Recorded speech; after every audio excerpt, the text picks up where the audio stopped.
Allez, envoyez là les gens là qui habitent du côté là, délimité là de l'autre côté, qu'ils aillent voir. Comme ça, vraiment, c'est pas normal. Parce qu'on ne peut pas, un Congolais ne peut pas aller en Chine là-bas et leur dire que oui, je vais acheter cet endroit ici pour faire je ne sais pas quelle chose ou pour ne sais pas. Parce que ces histoires-là, même quand on a mis ça là-bas, ça veut dire quelque chose. Chaque chose, en fait. Vous voyez, même quand vous êtes là-bas au truc, ça, c'est comment on appelle ça, à Washington. Maman, madame Malou, bonsoir. Hein, quand vous êtes là-bas à Washington, l'axe c'est là où il y a le Pentagone, il y a la Maison Blanche, il y a tout ce qu'il y a là-bas, il y a tout le monument qu'il y a là-bas. C'est symbolique et c'est l'esprit des gens qui vivent là-bas.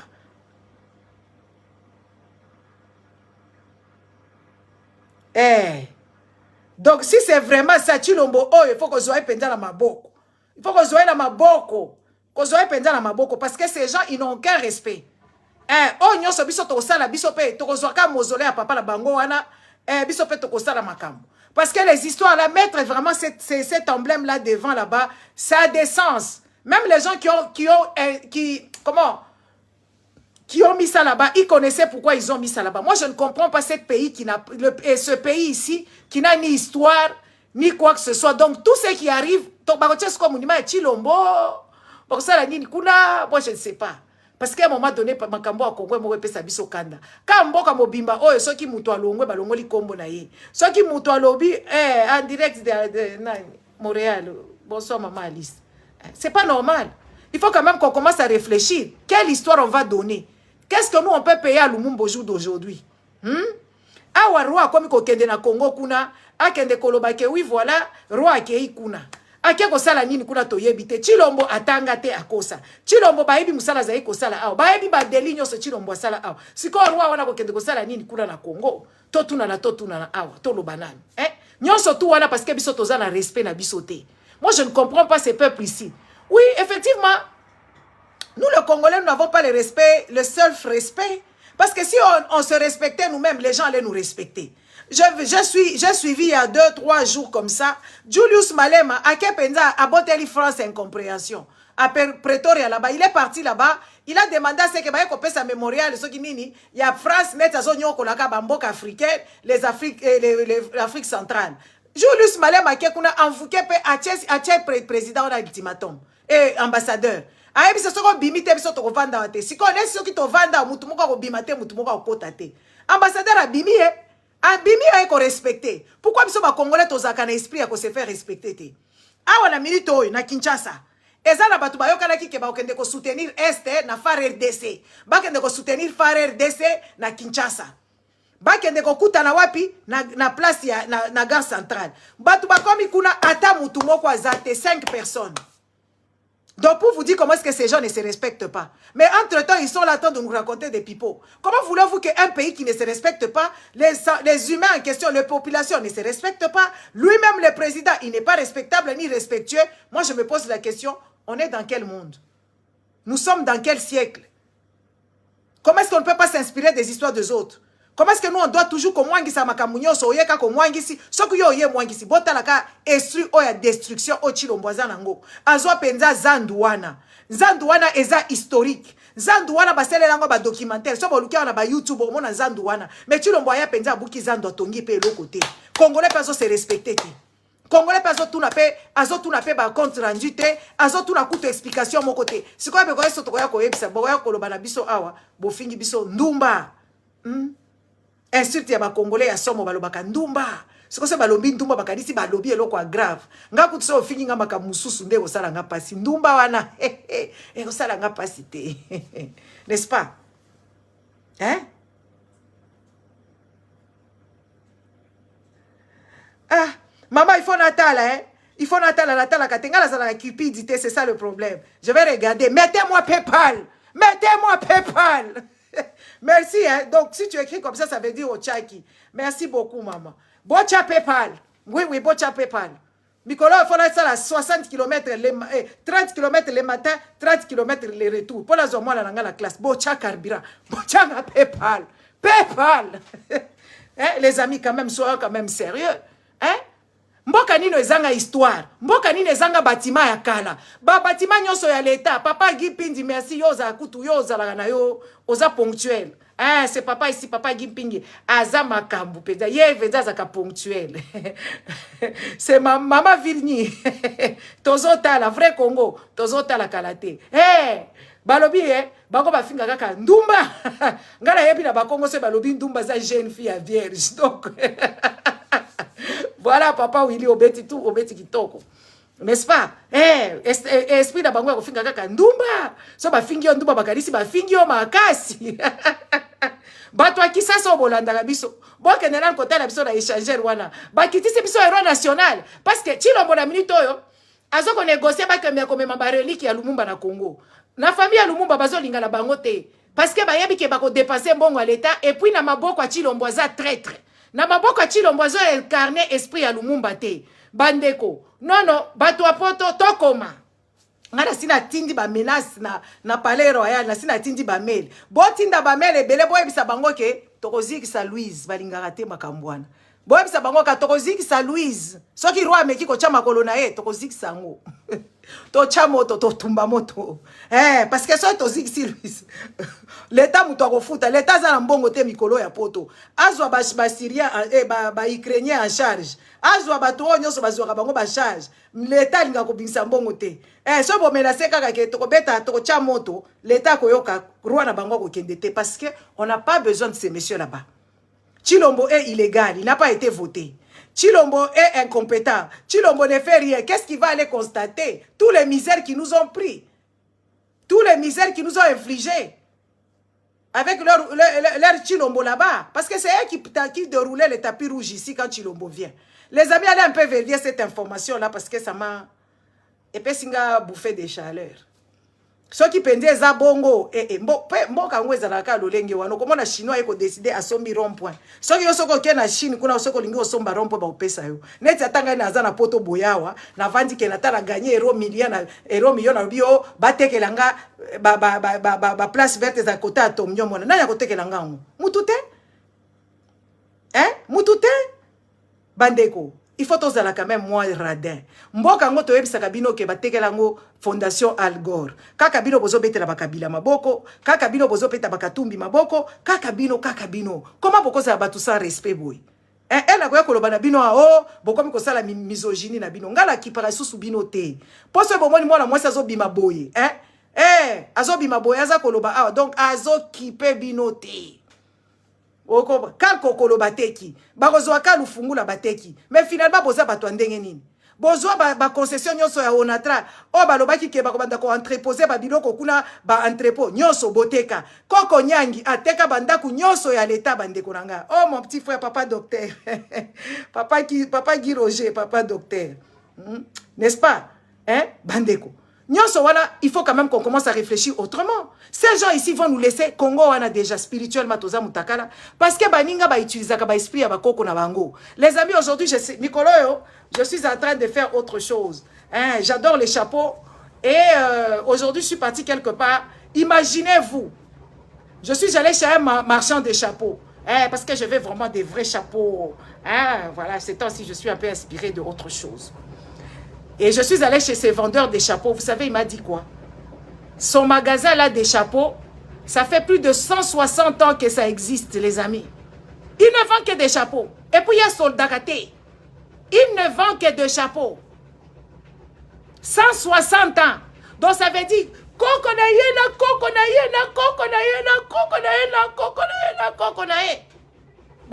chapeau. Oh mon Dieu, qu'est-ce que c'était beau. J'ai trouvé mon truc là-bas. Rien que de chapeaux. 160 ans. Ateka kaka ba chapeau donc. Koko na ye na koko na ye ateka chapeau. Koko na ye na kokololo na ye ateka chapeau. Ma papa na ye ateka chapeau. Ye pe azoteka chapeau. Et quand vous regardez le monsieur, il était beau, hein. Des chapeaux, je vous dis, papa Willy. Ah là là là là là là là là. Mon Dieu, mon Dieu, mon Dieu, mon Dieu. 160 ans. Ils ont un petit magasin, hein, mais qui est trop propre, avec des chapeaux de toutes sortes. Tu regardes le parterre, tu vois que c'est le parterre ici. N'importe, tika la kaka antique, wana do, batika porte wana. 160 ans. De père en fils, yo. Ce batike lo héritage, batike lo kanda kumoko. Ozui mambongo eba, ozozo akutuna ba loyer en avance. okamati osengaka comme nango garantie il y a 3 ans et 3 ans si aussi simbongo yo nyonso po ndako komi kobeba okosala ta façade te okotala kutu ba porte te ata peinture okotala te clôture okotala te okomi koya kosenga oh neti 3 ans tolingi to changer contrat et tout ça là. Les mauvais héritiers c'est ça les Congolais. C'est pour ça qu'on ne parvient pas les amis tout. Vous savez hein, moi quand je commence à analyser ces histoires du Congo là, je vois que le mal est ancré. C'est pour ça même pour voter ces gens, il faut commencer à faire là-bas enquête dans le lieu familial. Parce que les gens qui dirigent le Congo, ça a déjà mouté ma mabé la katia famille na bango. Si quand ceux qui balingi ba aider bin ba comme ba konzi. Mouto ko vendre bien la famille na bango te. Si quand dites-moi comment est-ce qu'il va diriger les gens qui ne connaissent pas? Comment est-ce qu'il va aller porter la cause des gens qu'il n'a jamais vu? Parce que déjà dans sa propre famille, Aza trouble fait. Ah mouté ma mabé. Aza mutu ya lolendo, aza mutu ya tinate. Siko aza impudique, alala kana ba cousin na ba cousine, soki balala na kabango na bango. Bo pesa eka ka bokonzi. Yako tozo mona biloko ezo le kakuna. Les gens ils ont le sexe partout. Au moins la bato Congo, ils se gênent même pas. Oui, les gens qui habitent au Congo ils se gênent pas. À mon petit moko bomi moko boye et ko inspiré ka soka moni na muninga. Oui, moi j'ai déjà vu. Tu sais que mon copain ou ce ne sait pas c'est celui-là. Quand lui n'est pas là, toi tu me fais la cour. Donc ces gens-là, ils sont tellement mal intentionnés, basaka tellement mouté mamabé, basaka tellement bizarre, ils ne comprennent pas les choses. Comment est-ce que les gens peuvent être aussi sexuels comme ça? Les gens qui pensent toujours à baiser, ce qui leur intéresse, c'est toujours les histoires de sexe. Et c'est pour ça qu'ils t'insultent Ndoumbe, quand ils disent fingi makasité, biso bofinga biso makasité. Netinga personnellement. So bolobi nanga Ndumba, na sala no kindumba te moko abima awa.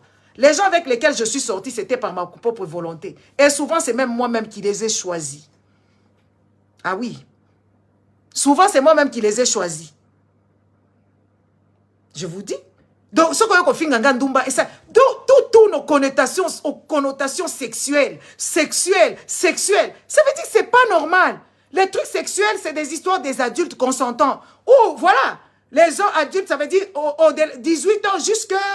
Voilà. Et ce n'est même pas quelque chose de grave. C'est quelque chose qui... Allez, ça dépend chacun son chose. Et même vous-même, quand vous faites ça, vous ne connaissez même pas faire grand-chose. Vous pouvez embrasser te, bozaka na hygiène ma malonga te, ozo lumbano ba carolite, n'est-ce pas? Ozo ma bokoneti, ma coloneti ma koso, moi sinon kuto ozo ma bokoneti balola ka sima, ata ba caresse ngo kende bien te. Bon toi bisabino nini?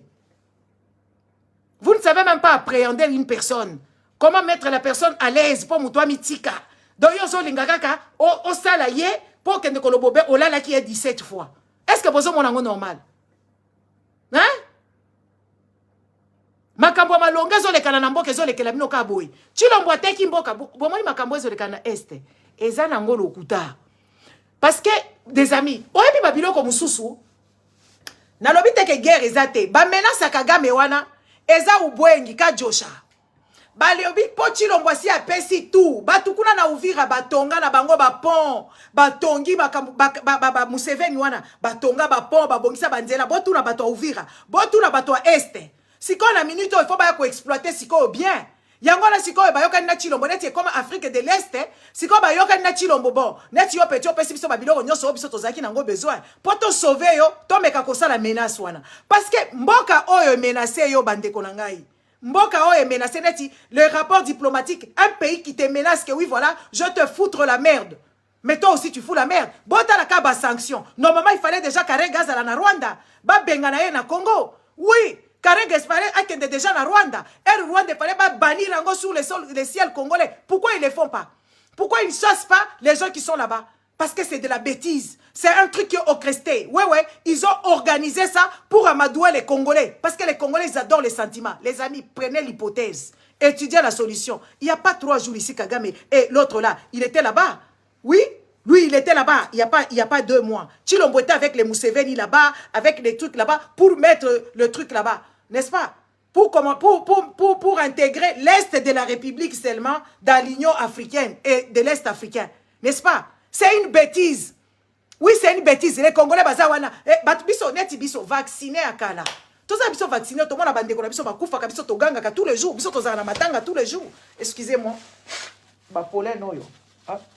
biso tozaka na matanga tout le jour eloko oyo eza un truc ba organiser ngo bongo parce que pouvoir à Chilombo eza pouvoir à bato lokuta pouvoir à Kagame eza pouvoir à bato lokuta bango babengaka ubwenge o bazobengaka Josha eza ka Josha mais si ko Chilombo yebite ke na ka Josha wana bandekone bakokufa parce que Chilombo ta bandekone bakufi abenga bango ba dégâts collatéraux abenga bango ba dégâts collatéraux donc etali était survie que Chilombo sombi bandaku 6 awa ba grand château ba grand villa 6 na Belgique awa to siko oya Belgique po biso to yebi siko oya eza na Dubai to yebite Chilombo aza ko somba ne ba parler na ye Chilombo aza ko pour l'argent parce qu'il n'a jamais rien eu n'est-ce pas atika ozoelo côté dans la milito yo aza ko yiba mbongo à l'état des bêtises là qui sont en train de faire là-bas hein des bêtises que Chilombo est en train de faire là-bas c'est parce que il est là parce que s'il est au pouvoir aujourd'hui pouvoir na bango utaka na Kigali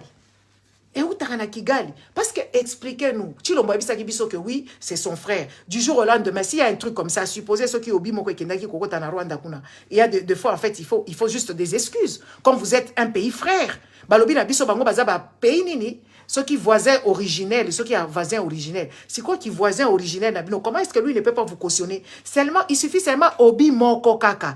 Et bomi combien de personnes? Kutu ebomi nango mutute. Et ça lui combien de dégâts? Pas de dégâts si dramatiques que ça. Maintenant, si Kobino Boza déjà ton frère Kagame, il est venu enterrer ton père, n'est-ce pas? Il est venu au Congo là-bas pour parler de soi-disant l'émancipation de la femme. Et vous vous êtes rencontrés là-bas pour mettre l'Est de la République démocratique du Congo pour la retirer en Afrique centrale et Afrique de l'Est, n'est-ce pas? Si quoi par quelle magie tu l'as beaucoup besoin de téléphone, frère, limbisangaye, hein? En tout cas, eza nango, eza bongote, biso tolobaki bongote. Ce que quoi ikuna, eza par mégarde, limbisa, il y a des choses comme ça qui se passent. Oui, entre la diplomatie, c'est comme ça aussi. Comment est-ce que kaka obi moko et kobimisa kabe Kagame na bagana ye et pourtant il y a na Chilombo bazana ba bonne relation. N'est-ce pas? Il y a na Chilombo bazana ba bonne relation. Si Chilombo ke opesa ye usine ya coltan, si Chilombo ke opesa ye usine ya ko raffiner pétrole, n'est-ce pas? Sikoyo et ya ko raffiner or. Donc ça veut dire bazar en bon terme. Mais pourquoi est-ce que kaka obi moko o esali kutu dégâté? Esali dégâts ya ebelete Chilombo ko benga ete ke ba s'excuser, ba s'arranger ngo, il faut bimisa ba eza ubwengi. Mais là, si quand les Congolais, vous allez rentrer dedans, c'est pour ça qu'on se moque de nous, parce que vous ne savez pas réfléchir. Bon, bah, tu as sentiment. Et bon, moi, là, cercueil, penja, bah, bomi, bah, tu es belé, kuna. Et ça, la bino pas cité. Ouais, ça, la bino pas cité. Kaba, mena, so, Kagama, lo, Kagama, zo, koya. Mais so, Kagama, za, koya, c'est avec la bénédiction de Chilombo, pour laver Chilombo, ne yango, na, siko, bah, sali, que, ebi, ma bongo, parce que, moi, je ne comprends pas. Ne, si Kanga, na, zalaka bien, ah, on a battu. Et moi, na, finga, battu, par mégarde. Na moli penza muto sali commentaire na tangika mukyo bien muto zo défendre nga na ye na nyati e biloko na ko se rendre compte na senga ka pardon est-ce que bato wana ba se bayaka ka oui tolo bakaka parce que congolais faut ko expliquer neti mwana muke est-ce que bato nga na manka bango na ndenga mégarde na senga bango pardon bayaka kaka na ko pardon je m'excuse je suis désolé j'avais pas vu je m'excuse mais comment ça s'est fait que frère na yo a quoi pardonner yo te que oui eza mégarde eza ubwengi. C'est du n'importe quoi. Est-ce que vous dissociez et là qu'on a bango à Barwande basala qui kuna isoko wana. Est-ce que bobo yango kuna na Congo? En plus de ça, tozo mona muyaya, azo ko yebisa biso ba communauté. Biso na Congo toza na ba communauté te. Na Congo toza na ba tribu. Na Congo toza na ba tribu na ba ethnie. Toza la ba communauté te. Ba communauté eza muneti biso na Belgique toza la communauté ba congolais. Na France baza la communauté ba français, ba o ba uta ba ye, n'est-ce pas? Mais ba français ba ko yebisa biso te bango ba vendre na communauté. Ça c'est du n'importe quoi. Distraction congolais lingi distraction trop. Chilombo aza lokuta. Bandeko baza na Kisasa o baza na bandeko na bango ba vendre na kota ba limité wana ya ba côté échangeur ba kende na kota la biso information oyoyo. Parce que ce qui Chilombo meki ko sala boy modèle na ko vendre sa papa na ye awa. Po papa na ye tikala ko zala éroté. À cause de boulonner nimité, à cause de boulonner Lumumba té, jamais de la vie, à cause de boulonner té, et puis à cause que la place soit là-bas chinois té. Parce que ils ont accès oyo, ils ont accès à protection. Parce que les Congolais besoin spiritualité la bino boboaka. Bamboka nyonso ils ont France oyo, soko ok kuna na kota ba Matignon, ok na France wana, ils ont ba immeuble emblématique. Oyo ezo représenté mboka soki okoti penza oyebi ke awa ba gardien à temple bazalaka mais ka bino ba congolais nde boyebi te bo memela biso makambo boye biso tozo comprendre ngo te modèle pe bozo pratiquer makambo ngo biso pe tozo comprendre ngo te wana te Oui, oui, oui, oui, oui, oui, oui. Boko tekela. Bandeko, nga na mona penza na zaki choqué. Maman moko boise ko sala na Kabila. Ma petite sœur Davina, bonjour. Maman moko zaki ko sala na mama Sifa. Pe a sona maman ngo akufa. Na keka na Lubumbashi boye batongi penza likolo ya rond-point, batongi magasin.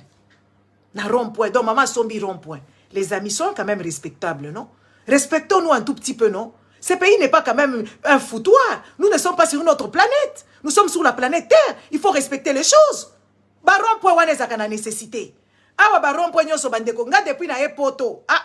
Depuis na epoto nazo mona ka transformation sur transformation. Et pourtant na ba Belgique place ezalaka te. Place ezalaka te. O mona bakamati basali nzela ya rail. Parce que ba place o batika kana katikati ya banzela ezalaka na nécessité na bango. So bolingi bo bakisa ta ba fil électrique ezo servir na wana. So bolingi bo bakisa ba rail ezo servir na wana. So bolingi bo boko misanzela so kindenge ni bocha passage piéton kaka babisika wana. So bolingi bo cha passage cyclable kaka babisika wana. Si comment mboka oyo mboko ezanga ba architecte mboka oyo ezanga bato bakenda kotanga penza architecture pour ba réfléchir que oui voilà même elle batonga kabandako. Ma petite sœur ici elle travaille à Fungurume. Mais Fungurume wana ezo produire bambongo ebele bandeko nanga. Mais zo ke na Fungurume wana eza village. Ngana ko boko la bana ngana Fungurume te je suis désolé. O mona Fungurume wana eza kaka na 2 bandes aller retour. O kamati bandako e bandi déjà elle nzele zo bandako ezo banda. O tali mboka ezo ko produire ba millions, tu te dis ba milliards d'ailleurs. Mais tu ne reconnais pas et ça, rien. Je ne sais pas. Moi, je ne comprends pas. Ces Congolais ici, qu'est-ce qu'ils nous font? Est-ce que l'amboka o eza penza na bateau et urbanisation o ba réfléchir ça penza vandi penza que oui, à tracer ville, ba construire, ba faire ça ba norme. Vous savez, dans chaque chose, au Kokende, si tu es aux États-Unis, partout, même ici en Europe, ba architecture kutu ya Flandre, na ya Wallonie, eza différent. Eza na babilo comme sous sokole kisate. Parce que cadastre aza na pona wana, commune aza na zo gérer makambwana. Wana mboka moko boye ya bandoki. Mboka moko ya ba désordre, tu ne comprends pas ces gens, ils n'ont pas l'idée novatrice. Genre bazo kanisa ke mboka ne kokoma munene. Donc bango basaka bandoki, baliaka kaka na kindoki, makamnyo so kindoki parce que je ne peux pas comprendre comment est-ce que les gens ne peuvent pas avoir des idées claires. OK kana na Zambie wana. OK ata na Brazza kututolo banano. OK ata na Nigeria wana. OK ata na babisika msusu zo mona batu baza na idée. Ngana zo yebisa bino ba mabelo bozo tekela ba chinois baza na avance sur vous. Bakosomba lwala ba nyonso kuna bakosala ba marina. Bakosala ba station balnéaire. Bino bokotika na ka lolenge wana. Mboka nino batekela ka mutu nyonso aye na mbongo ya lokuta asombi. Mbongo nyonso aye asombi. Makamu nyonso aye asombi. Mais finalement boza bato ndenge nini? Congolais, biso toza koloba wana bo trouver kaka eloko ndumba. To ndimi. Neti ngana ndimi penza. Nga boko na koya penza so na bandi koloba na lobi ndumba. Comme ça et c'est Pelisabino parce que ma yé les atena mutu. Moi je peux pas m'imaginer les gens qui voyagent. Quand vous allez dans les pays à autrui là-bas, beaucoup de aéroport ya bato. Beaucoup penza au kiti na aéroport à Dubaï et puis on quitte na aéroport ya Luano. Qu'est-ce que tu vois? OK kaka na aéroport oyoyo. OK na aéroport kala tena oti kabino pona kendo tala analyse. Bandeko. Aucun aéroport à Luano bandeko, so bokenda na Lubumbashi bozala choqué. Moi je me pose la question. Comment est-ce que les choses bien, des belles choses ne vous inspirent jamais? Vos autorités là. Est-ce qu'aéroport à Luano est un aéroport penza international? Est un aéroport international? Lolenge ka aéroport wana ezali wana. Mais c'est pas normal. C'est pas du tout, c'est pas normal. Tapi eza moko makelele lidusu moko batobola kuna lidusu na ba brique rouge ezo monana. Je vous dis les amis, c'est un truc. Moi quand j'arrive là-bas, je ferme seulement les oreilles, les yeux. Makelele koleka kutu na wenzi. Je sors seulement la biba kelanga ba bagage nanga na zoze la libanda. OK na libanda kuna déplace kokuta bazoteka ba masangu, ba mama moko bazoteka ba bazo. Tozo mona ezo reflecter aéroport te. Ils ont reflété l'aéroport T. Ils ont reflété l'autre côté. Mais si comme Moïse Katumbi a vendu qui wana gouverneur pendant 10 ans, il n'a pas fait ça pourquoi? Mbongo bazwa ka bambongo bango paswana. Na bambongo soki ya baboya boy. Ils ont ça la nini?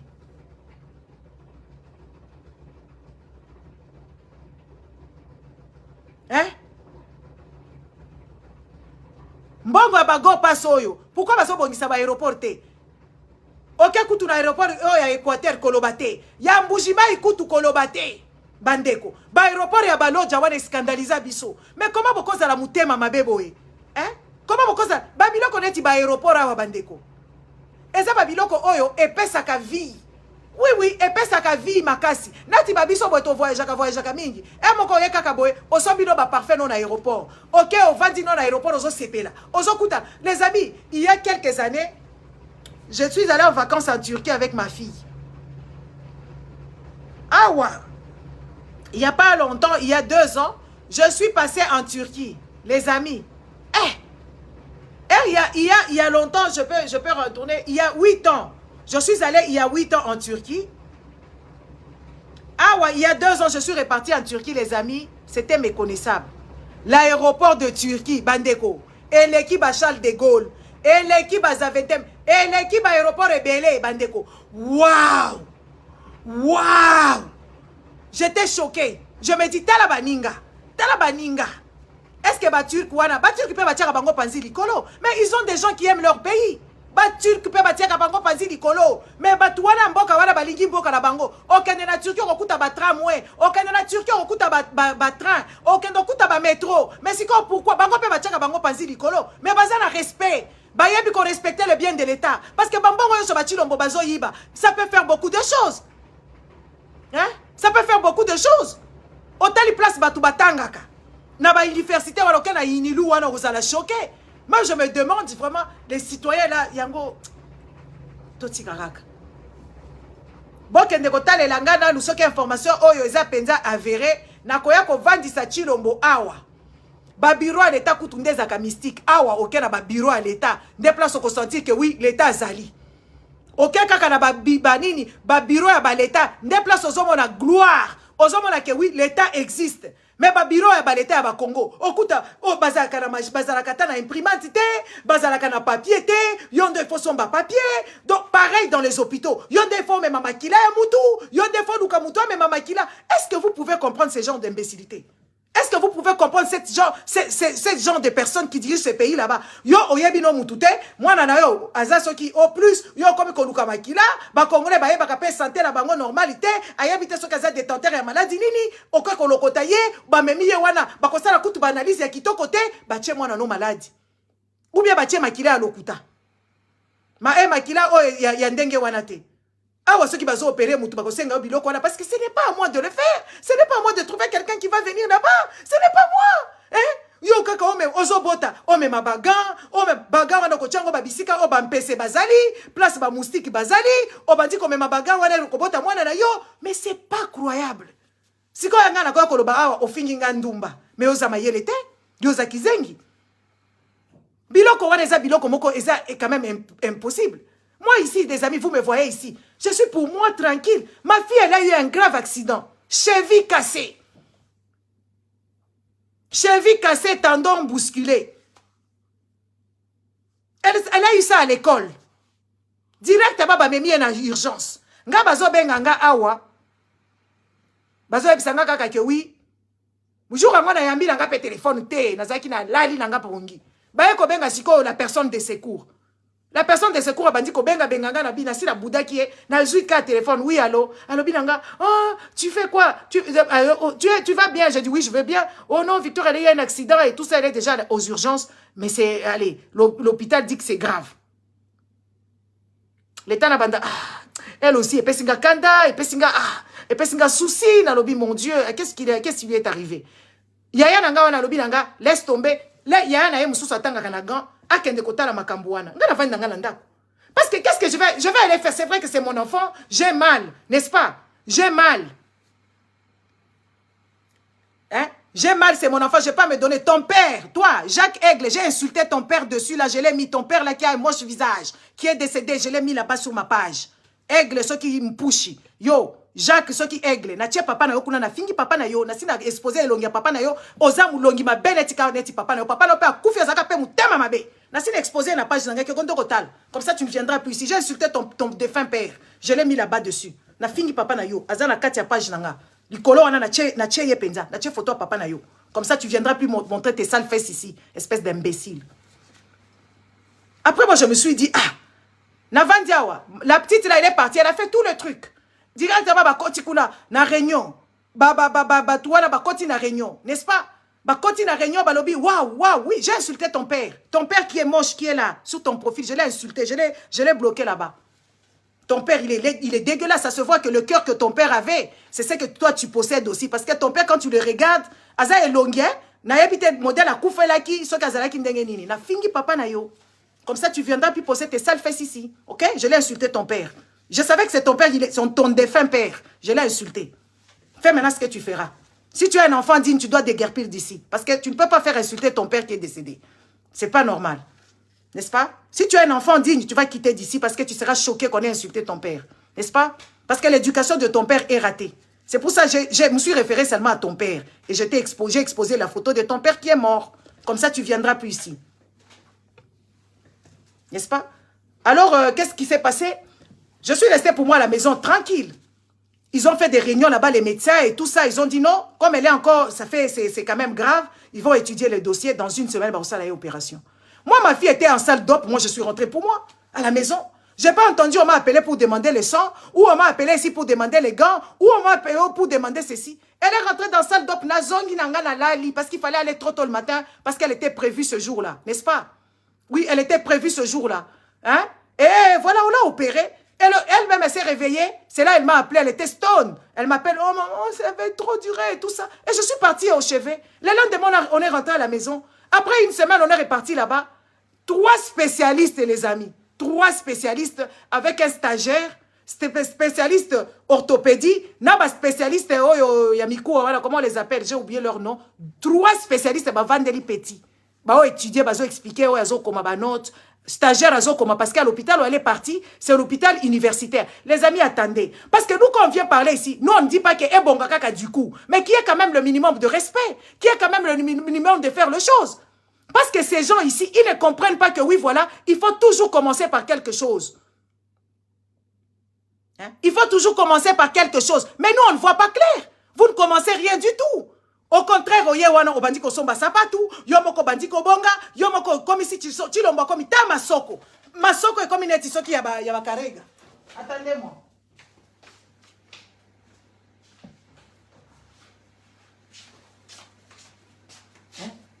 Regardez, il y a même tout, le brochure de l'hôpital. On vous donne, parce qu'on n'était pas de cette région-là. C'est la première fois qu'on se retrouvait dans cet hôpital. Et comme tout a commencé là-bas, tu vois vraiment prise en charge. Bazo expliquer au makamunyoso, ba pesio historique à l'hôpital, ba expliquer au zone, ba expliquer tout, brochure à l'hôpital. Nyonso ba basali. Si comme biso ek tozo mona biloko boye, tozo mona pas na biso, moi c'est lingia bota, ame magan, ame masoki nini, yamo kwa me manaki si soki metergine, ame masoki biloko nini, et puis si wana ba boti saka ba mama wana, ba beta ka bango. O mona soko ke kuna ba beti yo. N'est-ce pas? Ok kuna na hôpital ok ko bota ba beti yo. Ba beti yo penza. Ozo bota bazo beta yo. Est-ce que c'est normal? Biso biloko nyonso tu wana tozo monango. Awa soki oboti oza reine. Akovanda awa papa na ye na fingi papa na ye akufa. Aya awa na ko beta na ye na papa na bango. Na fingi penza papa na bango na zui photo ta papa na elongi. Elongi boy. Donc papa mo ba vandi net chazo yo kapasi. Elongi ya papa na ye ma be makasi. Ka net éducation ya mwana na ye. Na chango na nkona kanai. Chango penza na nkona kanai na zui penza papa na ye na moni ke papa na ye si akufi na che wana parce que éducation zo ko exposer eza éducation ya papa na ye. Oui, oui, et ça, éducation à papa na ye, na zui penze longa, papa na ye ma be makasi. On dirait na nukuto akufi na nute, mais ça quand il long. Yaka wasiko lisusu. Ba ngabo sakana na ngate hein. Et longa papa na ye. Azaki mobimba. Éducation à papa na ye, aya awa. Hein? Nyon surtout wana tozoloba, bozo kanisa oui voilà, biso tozo ko vanter awa. Non, on ne vante rien. Quand on parle de l'Europe, parce que les Congolais, ils pensent que oui, quand on parle de l'Europe, ou bien quand on parle des Amériques, quand on parle de l'organisation des autres, on est en train de vénérer ces gens. Non. Écoutez, quand quelque chose est bien, quand les autres sont inspirés, ou quand quelqu'un a l'attara bien, on peut se un compliment. Oui, il faut, et puis si on peut inspiration. Hein? Et puis si on peut inspiration. Mais si quand bino, so bazo biso makambo ata ba fingi papa na ko sala opacité papa na bato akufa ba ofinga e Ozo ya kaka, ça veut dire oza mwana niaou, oza mwana mbwa. Mayele te na mutu. Bazo yebisa bino makambu oyo, batu wana bazo bongisa mboka te. Batu wana bazo yiba. Batu na mama na ya konda, mama na ya konda na kisasa za na 60 ans. Ta mama na ya konda bo. Mama na ozo tala ye azala santé malamu te papa. Pesa ka mama na ombongo Goliath.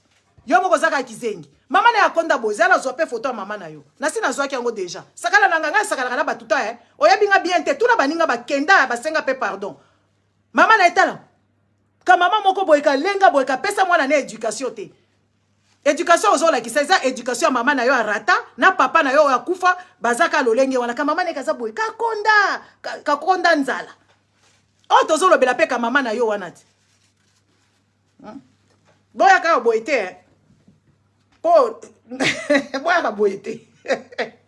Bon les amis, so tozolo ba awa, tozolo ba makambu ke oui, ezo bénéficier abatu nyonso ba bénéficier nango. Parce que mboka wana eza na mbongo nango. Mama na yo azabo ya konda kauka nzoto. Aliaka nini? Aliaka misili? Aliaka nini? Aliaka nini? Ta mama ngwa kauka nzoto. N'est-ce pas? N'est-ce pas? Maman na yo.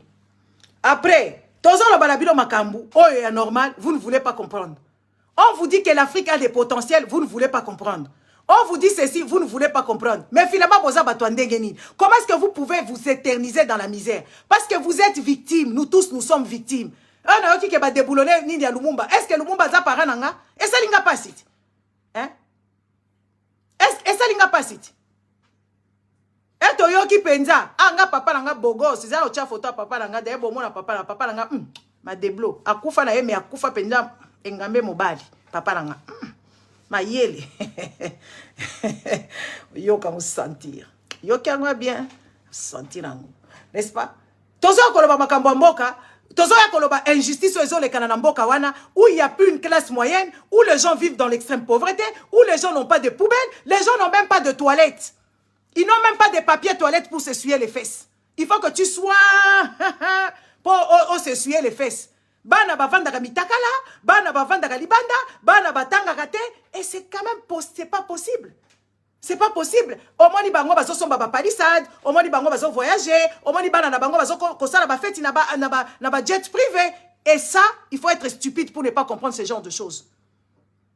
Il faut être stupide. Moi, j'ai l'impression, vraiment, j'ai l'ultime conviction que ce pays-là, il y a plus des idiots et plus des stupides. Il n'y a que 2% net, ma papa Willy, na ma papa Moussoussou, mais la majorité, Baba Zoba.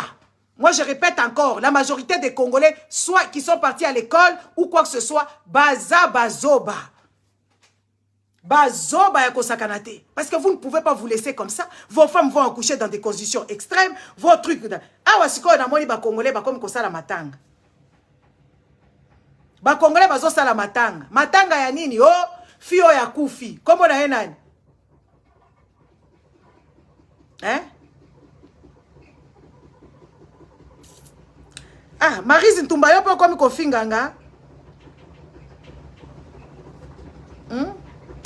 Kasi soki naza mutema mabenga na banga kate makambo mutema mabenga na ye na équiparate soki ofinginga d'ailleurs soki yo penzo ofinginga oza bipolaire.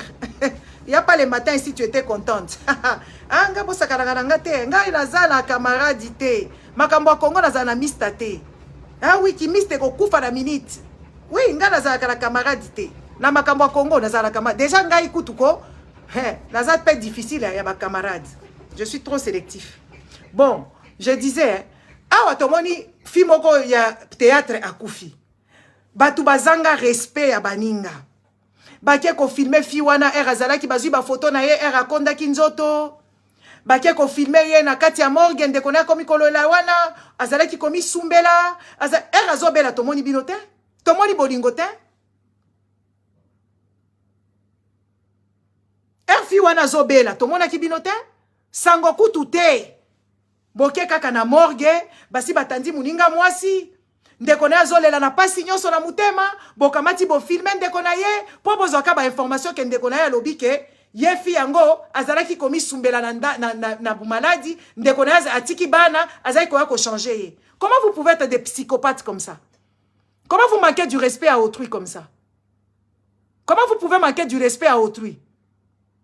Comment vous pouvez pas respecter comment on appelle ça, l'intimité des gens quand quelqu'un meurt? Comment vous êtes aussi bipolaire? Namoni na basiti ya batu nyonso, batie fiwana, erazaki bien, bakie ko comparer. Vous pensez quoi? Vous pensez quoi? Que la mort c'est quelque chose d'étranger? La mort c'est pas étranger. Nous tous on va mourir un jour. Vous pensez que la mort c'est le péché? Non, la mort c'est pas le péché. Et la fille elle était malade. Et je pense que si elle était dans des pays des gens normaux, elle n'allait pas mourir. On allait la soigner. Mais il n'y a pas de soins adéquats. Bon, si quoi besoin d'insinuer que fille on a kondi boy, donc à ça qu'on la nini sida. Pourquoi besoin ça la boy? Pourquoi besoin la kana respecter à moutoua koufi? Est-ce que comment la fille on a modèle à zala qui n'a bon moi, ceux qui mélodie na eba bangote. Na monika ka na internet. Comment na e zaki na bon moi? Est-ce que vous pouvez exposer cette fille là comme ça? Comment vous pouvez être méchant? Et besoin mon que besoin ça la bien. Et puis comment la soit disant ba coach na bino ba influenceuse na bino ba kobanda ko zoyer ba komi ko sala ba matanga. Est-ce que boye biye? Est-ce que boye biye? Bo fréquenta ye po ba kende ko chaye na ba page na bino. Hein? Est-ce que bino bo fréquenta ye boye biye? E bozo zo photo ya fi wana po na ko dénigrer muto akufi. Ko kufeza nango masumu te, ko kufeza nzamba décider okufa. So muto akufi biso so to ko kufa. Mais il faut quand même respecter l'intimité des gens. Il faut respecter les gens. Il faut beaucoup respecter Batou. Bozala kana manque ya dignité moko boye et puis manque ya kozanga nini. Je ne comprends pas. Comment est-ce que vous pouvez être aussi méchant? Ya kozwa fi ya bato akufi na ye kaka lobi awa. Famille na eza la ni mutema pasi. Peut-être ya mutazai kolie sa bango. Bozuye bobandi ko tanda na ba page na bino comme si boye bakiye. Yango ngala kopena ba congolais te, ba congolais bakenda kolela ba matanga batu ba yebite, ou bien muto nyokola kaye, obandi kolela ye, ou bien muto kutu ozala ye tina te akufi na ye, oke kolela kuna, boa batu mabe. Bozanga ka dignité, eza malamu te, eza bien te. Ya kozwa photo a batu, ba video a batu, muto azolela, boye bo filmer ye, muto azana pasi. Boza batu ndenge nini? Yango nzamba ngo ya bino bosambelaka pourquoi komisa bino bazoba boy? Hein? C'est quoi ce manque de respect à autrui? Gratuite. Nga na tche papa ya imbécile oyo, na tchango po atika ko ya awa. Po abanga. Mais azo banga nete donc papa na atika la olinga papa na ete. Na tche penza photo papa ne nanko. Nanko. Na tchango penza nanko. Mais moi je ne peux pas me permettre de prendre les photos des gens ou même les musiciens et les stars qui meurent là-bas soi-disant aux huillets, na era kondi, na era nini. Juste pour dénigrer les gens. Après, vous viendrez avec vos discours là de qui Yesu. Oh, omoni, nzambe kuto ayebisa kingai, keya kokufa, ndesi kwa yoka kite, et tout ça. Les amis, au Congo là-bas, tout le monde peut mourir à tout moment. Parce qu'il n'y a pas des soins adéquats, il n'y a pas des hôpitaux. Il n'y a même pas des diagnostics vrais qui sont posés quand quelqu'un est malade. Bato ebele kutu bakufa kana bango kaka, akufi kaka jour na yete. Parce que quoi? Parce que bakisi ezate, parce que mbongo ezangi, mbongo nyoso chilombo ngumi, et tout ça là. Yango batu bazo kufa kunati. Bila bukalisi batu bakufa kapenza jour na bango te, na Congo batu bakufa jour na bango te. Parce que ba moyen ezanga ka batu. Biso toza koloba, toza koloba que oui voilà, ba meka kopesa ta batu bazala quand même la droit à se faire soigner. C'est le basique. Mais na Congo kuna ba pesa ka mutu swate, mutu kutu bango moko ba bango moko. Chilombo bomona ki ye awate. Bomoni chilombo te. Chilombo abeli akimi mbangu na Belgique. Sikoyo, tiye moko abeli akufi. Siko, imaginez-vous chilombo soka sali AVC. Na Congo wana. Na ya kokate mutu. Po balongole makila. Ya pa kokufati. Combien de gens bakufa awa toyoka basango ya bakengo mwana na sali accident ba memia na mama ye mokuna salite et tout ça ba bongisa côté moko boy. Toyoka basango ebele. Bato ebele bakufa ezala batu mususu bakufa liwana bango te parce que quoi? Parce que hôpital ezala ba matériel te, parce que hôpital ezala ba diagnostic ya solo te. Bila bokalisi biloko bandeko na bino bavandaka na ba cité kuna. Est-ce que bango yoso bayaka Chine pour la se faire soigner ceux qui na Inde? Combien de gens? Moi je connais beaucoup de gens qui sont morts en allant en Inde là-bas. Bakeko se faire soigner na Inde, bazala ba mbongo na bango. Neti ba biya ba visa ya poto eza difficile kozwa.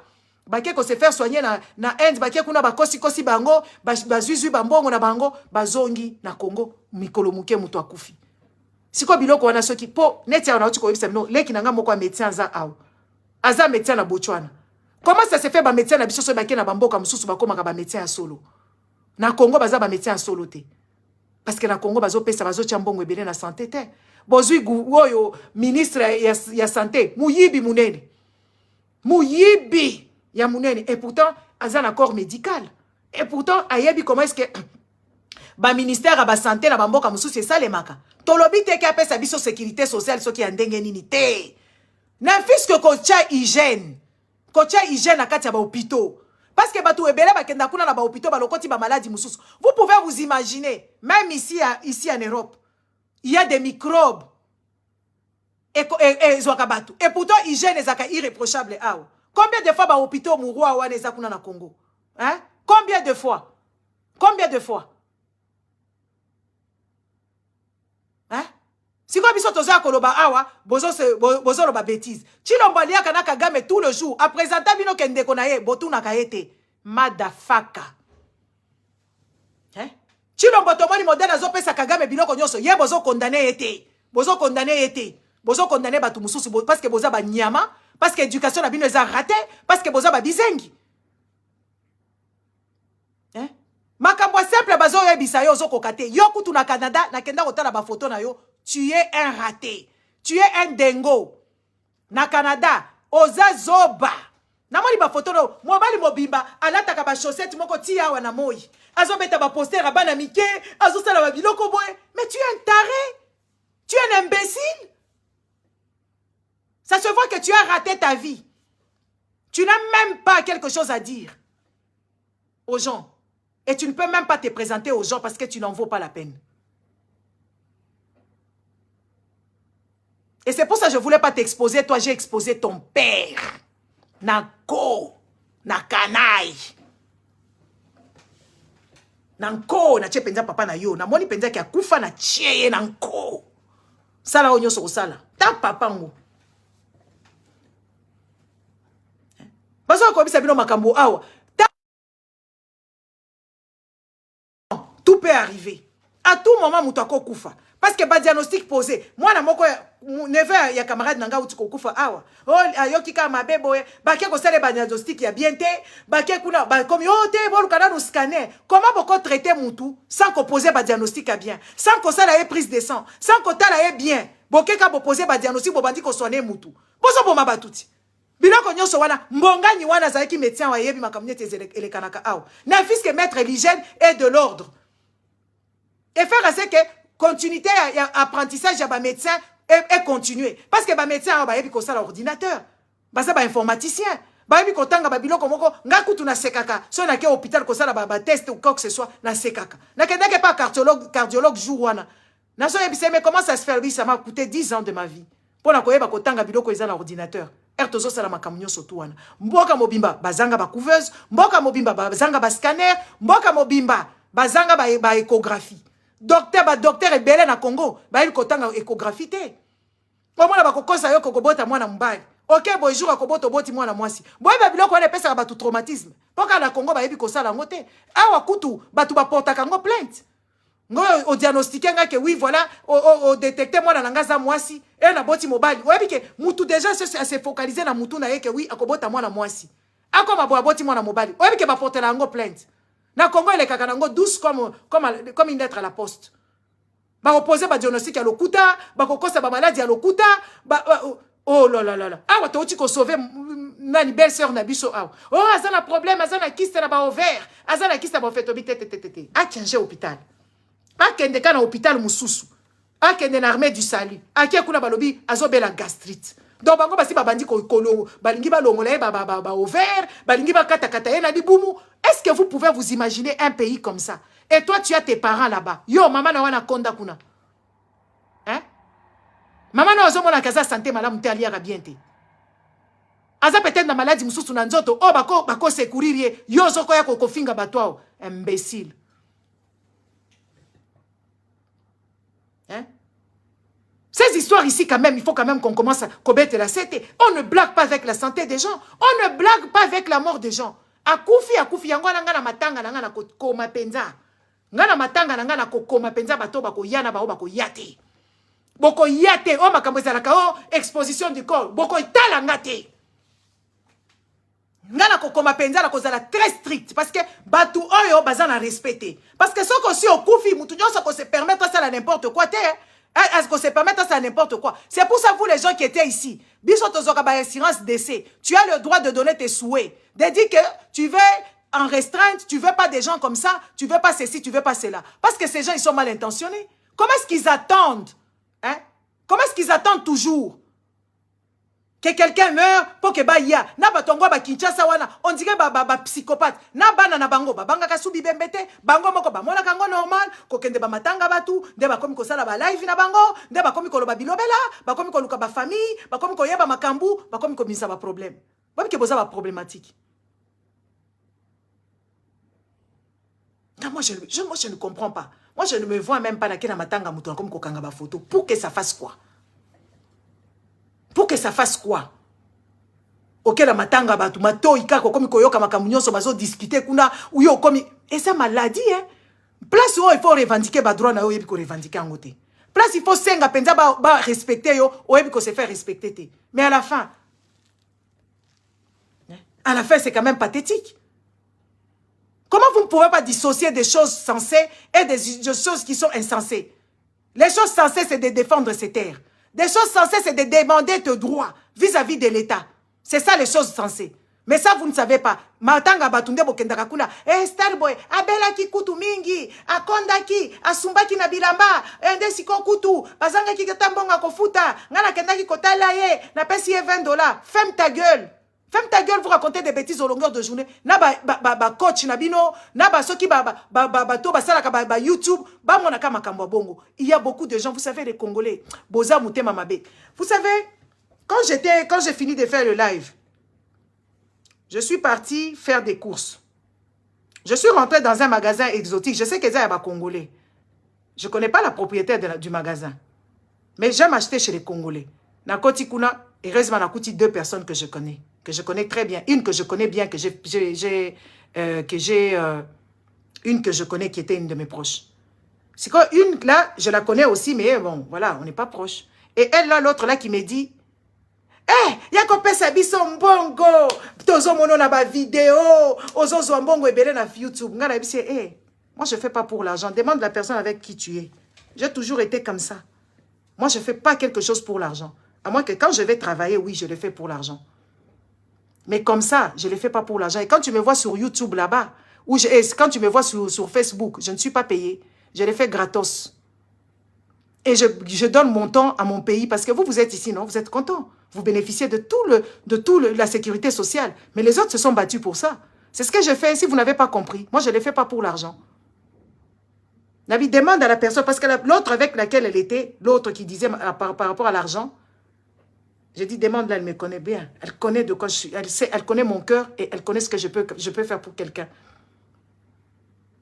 J'ai dit, demande-là. Moi, je ne fais pas pour l'argent. Et la propriétaire de la boutique, elle a dit, c'est vrai, la monakayo landakayo et tout ça continue et tout ça. J'ai dit, je viens ici parce que tu es ma soeur. Et je vais mettre de l'argent. Et je vois que tu fais bien les choses parce que c'est propre.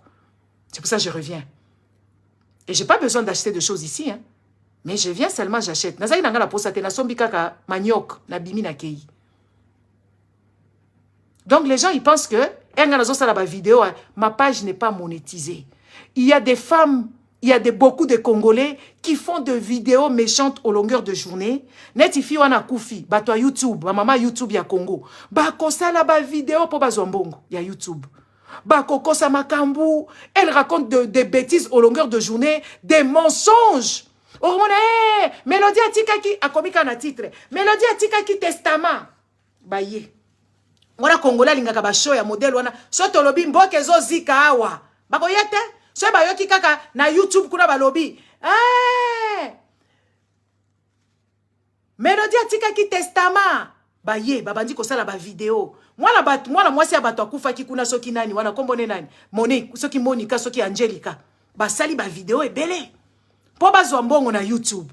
Moi j'ai un YouTube qui est là, je peux faire des lives. Binonyo soboko ya pe kuna bosali ba vue et belé. Ça ne m'intéresse pas. Faire l'argent sur la misère des autres, sur le problème des autres, je trouve ça d'une immoralité, d'une insolence, je ne sais pas, d'une impolitesse. Donc toi tu te nourris de l'argent sale, l'argent de sang. Mutu akufi okomi kocha ba titre minene. Oh Melody kutu abela ki sida. Koya wana azolo bane lokote atue téléphone batu bazo benga. Dieu to mona ki akonda ki Fi yango zaka na santé malamu penza bien te Ande siko ekenda ki boye sala ki boye. Pourquoi vous pouvez être aussi méchant?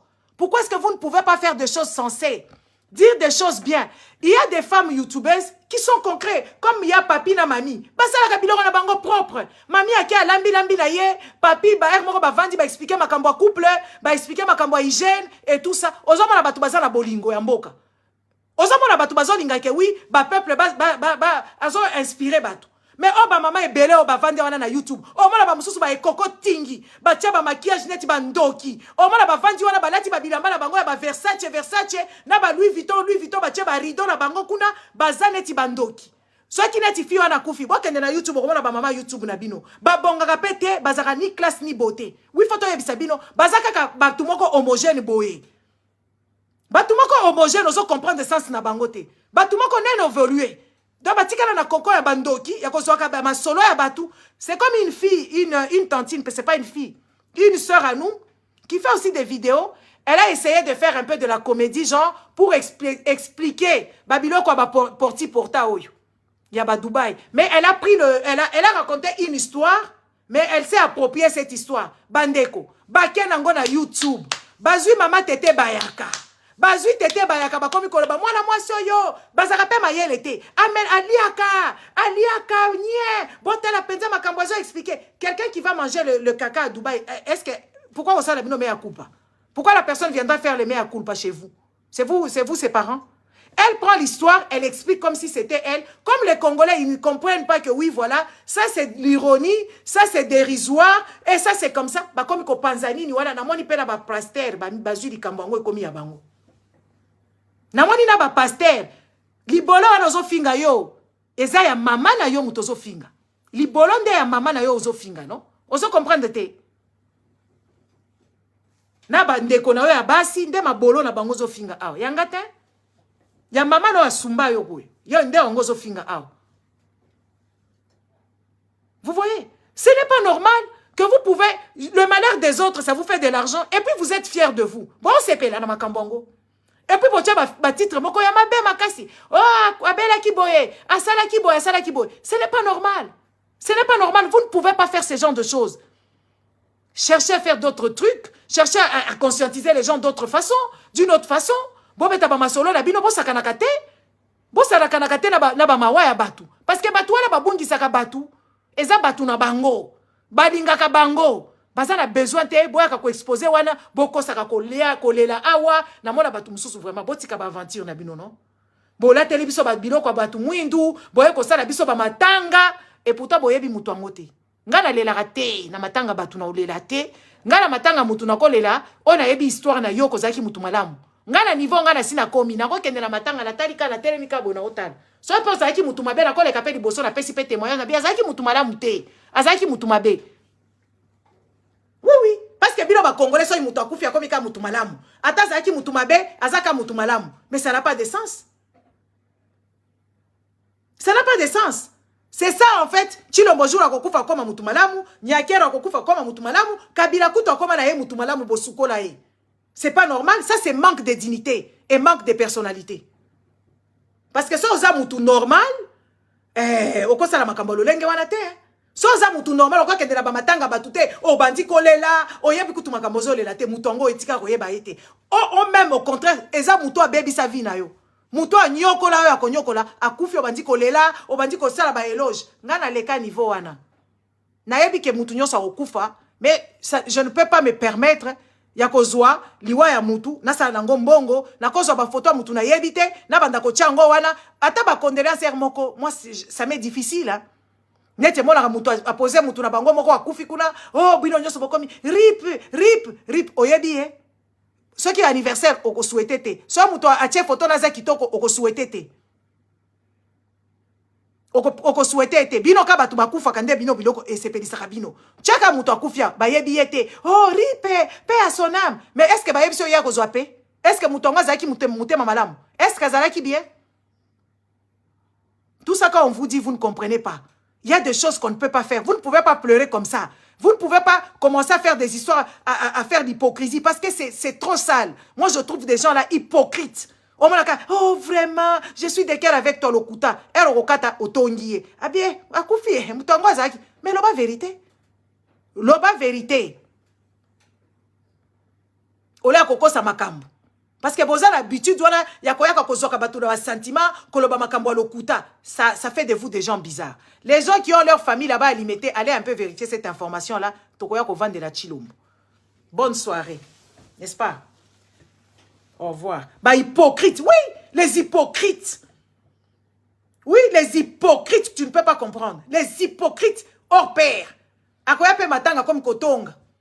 Eh, bembango balatisa ki boy, bamakia ki boy, basala ki boy. Oh, maman, yo zo lukakaka divertissement obimakaka okende bamatanga batu. C'est ce que yo lingi. Batu mususu bazalaka matanga. Oui, ici dans la diaspora on se soutient. On n'a pas de la famille, mais ça ne te donne pas le droit d'aller te jeter, d'aller commencer à pleurer comme une madeleine. Et tu connais pas la personne. Ou tu connaissais la personne Azaki Moutema Mabé. Azaki Moutenga, Azaki Moutema Mabé, na koya matanga non, na kotala kala bi, kufi, esili. Mais na kolela te, na lela pamba te. Nga kutu ata babilo mususu kutuko, na komo mona ngoke, oui, c'est normal. Parce que bino bo kolite, e bele ba kolite, e bele ba kola kate, o mona mususu musala na azo selaka ba matanga batwe ya po akende kusala ba mikate. Akende kolamba ba mikate, o mona azo sala pe ba fier, na ba kantine na ya ba mikate, azo kende kuna, ba benga ki okuna. Ozo se donner ozo mi pesa musala genre ngala kwa ko sala mikate tika makambo wana eza normalité oyebi bango te tika bango basala makambo na bango eza les intrus que tu peux pas comprendre ba oyebi sa yo cha cotisation ndoka nde pesa kana ye na nini te azaka na assurance na ye te oh eza normalité c'est pas normal il faut changer de comportement ba congolais eza mabe makasi. Bato théâtre wana bazape na batu na bango c'est vrai que bazaka bazoba batu mutu moko akomi ndeni ba Nigeria bazokufa te mais kasi ba Nigeria ba millionnaire oh nyonso basala ba film Nigeria ba théâtre Nigeria bazaka ba millionnaire ils pèsent des millions bakokufa ndenge nini parce que soza na ba millions ko se faire soigner na ba hôpitaux ya bien oyo bantu kampanda o bakufaka ba jalelo bakendo pesa bango ba Thompson et pas ba Olive Dembe yango wana bazokufa parce que baza ba pauvre baza na mbongo ko se faire soigner te. Donc, se faire dépister à leur thé. Yango na bazo kufa parce que ba Nigérien, l'Union Sobomo na kana ba Nigérien, baza ba millionnaire en dollars, pas en naira. Baza ba millionnaire en dollars. N'est-ce pas?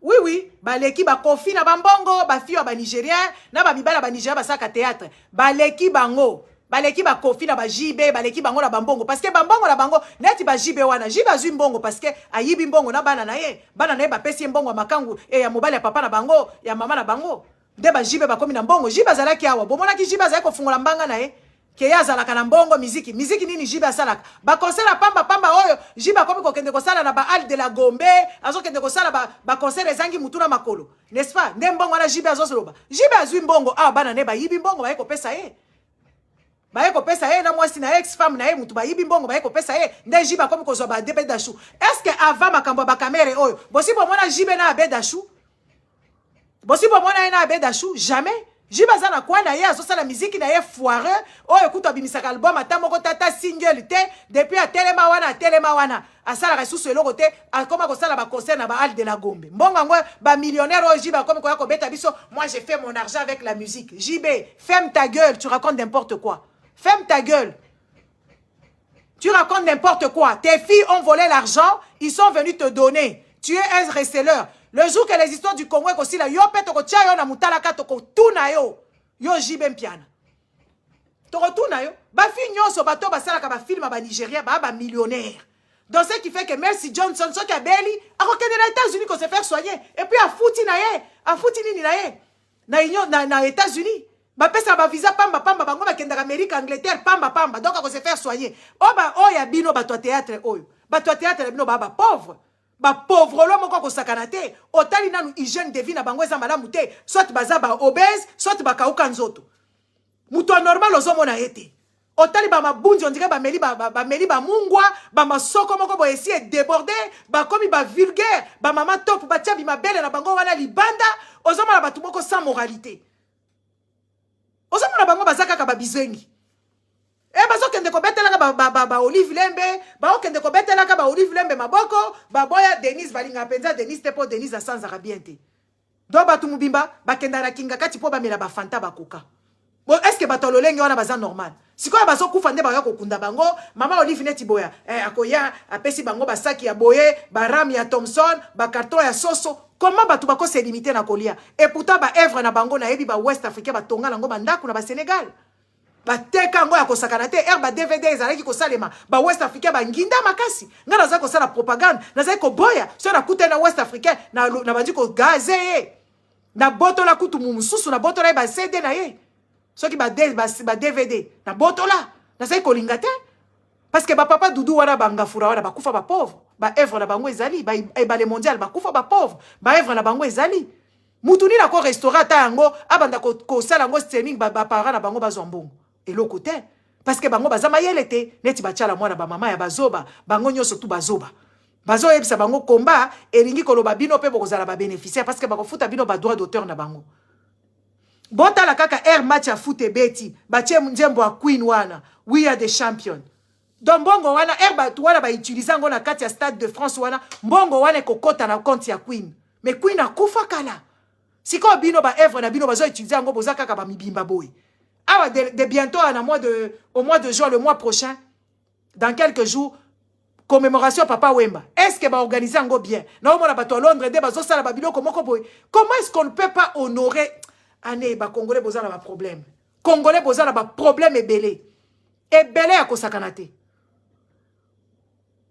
ebele ya kosakana te tala ba musicien sokoko moko boya bimi ayeko loba buzoba bino bope beti maboko musique ya obeta mate bino boko zwa mbongo degré ou de force musique ya sikoyo boko beta te boko yembela fachi boko suka na fachi na Kinshasa ana poto boko beta te botu na ken piana botu na fali pupa boko beta te ana poto wala kutu bino boko zala bani ba français na panzi turoyo nde bakomona penza ki mona miso po makambo ya Stade de France elekela ki bango makambo elekala ki kuna na Gare de l'Ouest elekela ki bango ba soki ba MP3 o ba yemba ki nzembo na bango a lokuta boko yokango bino boyebi te boyebi bato poto te boyebi biso bato poto tolekisa nzala biso to betela ka mutu jalelo te tokenda ndeko réclamer ba droit na biso en tant que les bato kutu baya ba uta biso toza ba uta na poto ti mais biso to yebi ko réclamer ba droit na biso na l'état ya poto donc biso ba ko intimider biso te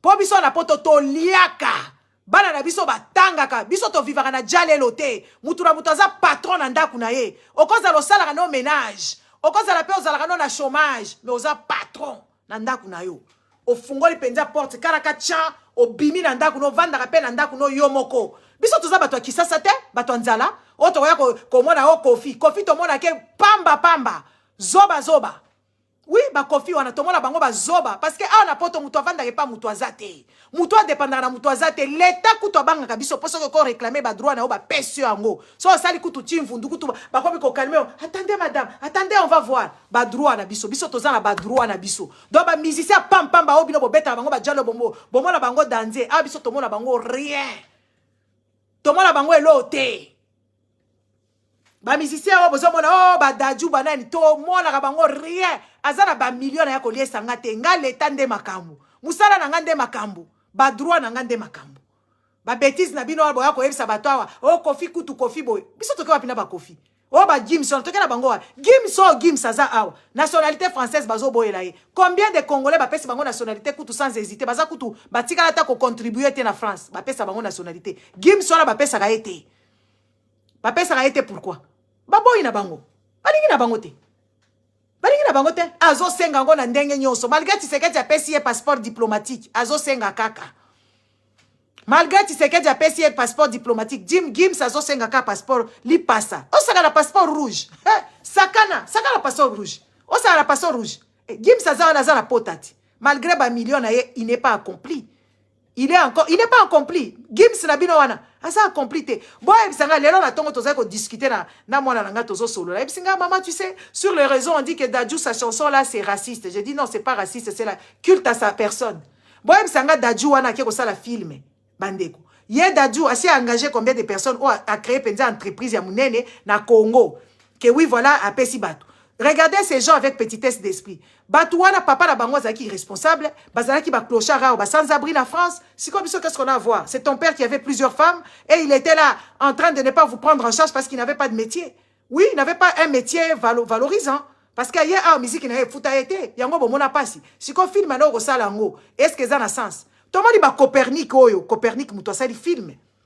Ayabi ke ya aviva na ba famille oyo ba adopter na famille moko ya batundu ya ba mindele azwa ba privilège noso aye malgré bongo ayabi ke on n'oublie pas ses racines a révolutionner ba noir a révolutionner ba noir azo expliquer makambo eza na sens Dadju on a expliqué pas si na yo toke nango wapi. Ces gens là ils sont toujours dans le individuel, toujours le culte à leur personne. Parce que quoi? Parce que les Congolais adorent donner l'honneur à ces gens-là. Ceux qui d'adjou na Gims, baza na mbongo na bango. Boke nango wapi. Des fois, au coup, tu as même Gims, wana na makolonae, à côté ça en France.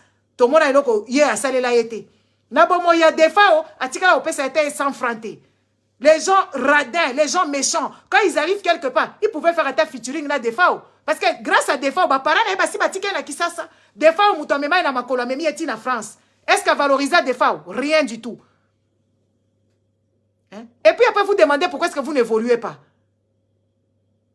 Vous savez, dans chaque chose, vous savez, la bénédiction, elle ne vient pas comme ça. Quand tu es radin, tu peux pour toi avoir. Gims Azawana.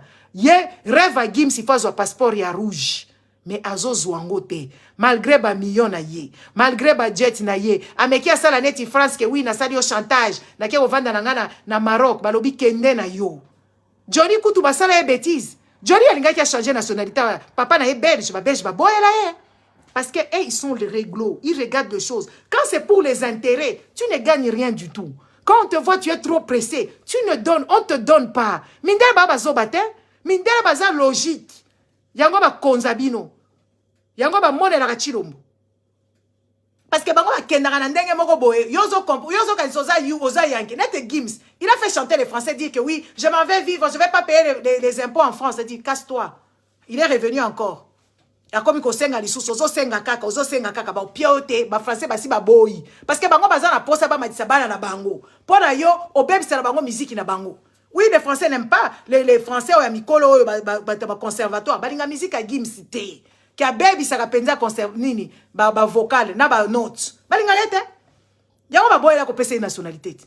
Dadju aye ko sala filme bobeti maboko. Siko Dadju era sali filme. Er a gagné mbongo na ye wana. Eza pona ye. Er a komi tala bana moko boye bizarre. Ozomona batu moko boye bazana culte à la personne. Otali ba Beyoncé basala kama kambo minene. Ba futela ka batu ba université, ba star américain ba futela ka batu ba université ba noir, ba sosala ba info ba biloko ba noir. Botala nga batoyo, batu moko binôme, ye moko kaka, ye anginda akonza bino. Yango na boza la bénédiction te. Et le truc c'est que beaucoup de gens ils regardent. Si comme entre Gims na bino bien Dadju na bino na Beyoncé, ngala opona Beyoncé pose na yebi ba œuvre o Beyoncé a salaka. Na yebi ba œuvre o Beyoncé a salaka. Révolutionnaire na ndenge ya calme o betango penza dada. Asi a comprendre que son na sali makelele belé, ba wa ko sala nga mindondo, ba wa ko sala nga makambo. A salaka ba biloko ne dada. A foutre ba to ba université, azo favoriser ba mwindu ba bina na ba spectacle na ye, quelle que soit morphologie, quel que soit inconvénient, a pesa avenir na batu. Boye bisanga ba Gims na ba pesa avenir na nani. Parce que bazan esprit ba congolais, esprit o yako zwaka ka ba kumisa ye. Si tu as grandi dans ça, tu vas proférer que ça. Tala mwana o ya Kofi Didi Stone. Didi Stone boye bikazala ka ambassadrice ya ba femme violée. Est-ce que vous avez déjà vu cette petite-là venir ici parler des femmes violées de l'Est? Jamais. Hein? Mais et pourtant, comment est-ce que Bakendo Tchaye a comme ambassadrice ma femme violée? Jamais cette petite-là pète un mot sur les femmes violées. Aza ambassadrice dans les Nations Unies, il y a ma femme violée. Alors, la kangote, parce qu'elle a un esprit à papa naïe, esprit à égoïste. Oui, cette fille, elle peut aller loin. Mais Nzamba Yebaka. Elle peut aller loin. Elle peut aller très loin même. Mais asuka kaka na France, asuki kaka awa, asuki awa. Bisoto yebi ba mususu ba kenda na bango ba kei, ba ke osala makamususu. Jamais elle est dans les œuvres caritatifs. Netita la Jenny. Jenny, elle va aller. Cette petite, elle a bien compris. Parce que bisoto zoa et penza en charge. To pesa ye ba conseil a comme ko comprendre. Les lois na tapis rouge. Les lois comme komona makamundenge mususu parce qu'elle a un bon cœur. Jenny Bosenge. Aza mutema malamu mwana wana. Akendaka ko passer ba vie na ye na Congo wana na bana bitike. Azo kende ko pesa. Mwana wana penza il faut bo kende ko s'abonner na page Instagram na ye. Il faut bo kende ko liker page Instagram na ye. Aza na mutema malamu Jenny. Jenny la danseuse. Aza na mutema malamu aza na mutema pembe. Cette fille-là va émerger. Elle va émerger. Elle a fait les erreurs de jeunesse. Mais c'est une personne avec un grand cœur. Elle est dans les caritatifs. Didi Stone Nabino wana. Aza kaka ye na ye. Na, parce que aza na éducation ya maman na ye mutema mabe. Na papa na ye égoïste. Baboti eloko wana. Oui, oui. Baboti eloko wana. Parce que bati ambassadeur. Ceux qui est ambassadrice. Pourquoi elle ne véhicule pas ces histoires-là du Congo? Parce que, pourquoi elle a accepté? Tu peux refuser. Tout le monde a Angelina Jolie, elle est ambassadrice. Elle est ambassadrice. Azana mutema mabe ya mama na ye, na égocentrisme ya papa na ye. Didi Stone wana. Ba Congo ba loba mutema mabe. Nga mwana nga za bongo te. Mwana nga so bo moi mwana nga. Olo mama mo ba mwana mwana nga, mwana za neti. Bongo nde, bongo. Bongo. Boyebisa ozana jalousie te. Jalousie ya ndenge nini? Et bon, moi, je suis un peu de temps. Et je suis un peu de temps. Moi, je suis un peu de temps. Papa na yet. Boye bisanga jalousie. Moi, je suis vendre pe na poto. Ye moi na azama yele ya classe. Azo kende penza ye belo uni na kokoma. Ye wana to yebite kutu soka tangaka. To yebi kutu testa ta. Po babiloko wana kimanikina wana. Eza babiloko moko esila ka avant. Et puis ye azape na PVT neti ba Naomi Campbell. Est-ce que ça peut l'avancer? Elle va à l'école? On ne sait pas. Qu'est-ce qu'elle fait? On ne sait pas. Vous allez me dire que zolo baka jalousie. Na zolo ba jalousie te po aza ambassadrice. Ya ba femme violée o alobela kangote. Pourquoi ndima ki ango? Po azo bimisa ngote. Pourquoi est-ce que boye ba ki ango? Didi Stone azaka ambassadrice? Ya ba femme violée? Alobela kangote? Mutema mabe ya mama na ye na papa na ye epesi Didi Stone. Oui oui. Oui, mutema ya papa na ye na mama na ye. Ye wanati. Il faut tolo banabino. O nyonso éducation mabe. Parce que papa na ye za mutema mabe. Oui, papa na ye za ka mutema mabe. Papa na ye za nga conseil. Pour papa na ye c'est aujourd'hui maintenant là. Et pourtant, il y a zana nous jeunes, il faut qu'on lakisa ye que afungwama.